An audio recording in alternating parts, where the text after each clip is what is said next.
इसका गोश्त इतना आइडियल है, ऑर्गेनिक है, तकरीबन ऑर्गेनिक है कि सब लोग खा सकते हैं। ना यूरिक एसिड का प्रॉब्लम है ना वो प्रॉब्लम। क्या है कि हमारे यहाँ एक मखसूस फिरका है कि जो इसको हलाल नहीं समझता। उन्होंने बहुत ज्यादा इसके ऊपर शोरों को बचाना है, इस वीडियो के ऊपर भी, लेकिन बाकी सब लोगों के लिए हलाल है।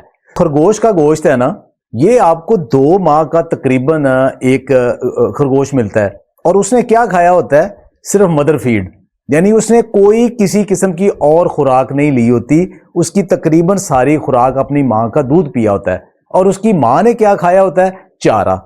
अब ये एक बड़ी हैरान कौन सी बात है कि आमतौर पे हमारी कंसर्न होती है कि जितना भी गोश्त हमें मिल रहा है उसमें उनकी फीड अच्छी नहीं है। चिकन के बारे खास तौर पे बहुत लोगों की मिथ हैं, गलतफहमियां भी हैं।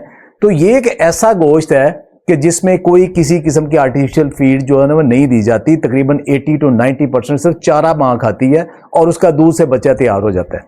दूसरी चीज, इसके अंदर कोलेस्ट्रोल ना होने के बराबर है, और मिनिमम फैट है।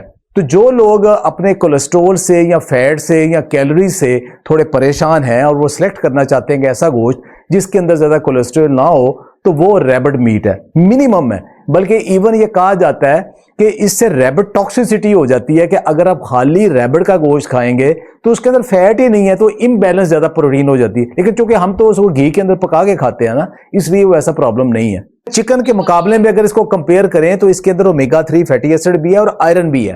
ये 2 चीजें हमें बहुत ज्यादा चाहिए। बाकी विटामिन और प्रोटीन तो मिल जाती है, ये 2 चीजें कम मिलती है। ज्यादातर लोग अनीमिक हैं, तो उसके लिए ये रैबिट जो मीट है ना, ये बहुत अच्छा है। चूंकि हमारे कल्चर में नहीं है, हम चिकन का, बीफ का, मटन के इतने आदी हैं कि खरगोश किसी को कहा जाए ना तो वो थोड़ा सा घबराता है कि रैबिट मीट भी खाना है। एज ए पेट तो ठीक है, लेकिन आप अगर इसको दुनिया भर में देखें तो इसकी जो मीट क्वालिटी है वो किसी तौर पे कम नहीं है, और इसकी हर डिश बन सकती है।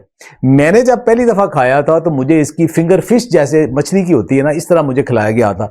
तो वो फ्राइड था, तो मुझे नहीं पता था। वो कहते क्या है, मैं कि ये फिश तो नहीं है लेकिन शायद चिकन के पीसेज हैं। सबसे इसकी मजेदार डिश तो वही बनती है कि जैसे आप फ्राइड चिक बनाते हैं, फ्राइड फिश बनाते हैं, फिंगर फिश बनाते हैं फ्राइड वाला, उससे इसकी स्मेल वगैरह खत्म हो जाती है और किसी को पता भी नहीं चलता ना, वो बहुत टेस्टी भी होता है।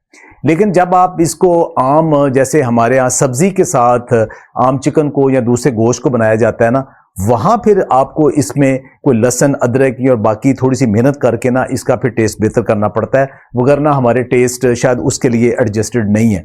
जब इसको हम पुलाव या बिरयानी में डालते हैं तो उसके लिए भी अगर आप रवायती चिकन की तरह पकाएंगे तो आपको इतना मजेदार नहीं बनेगा।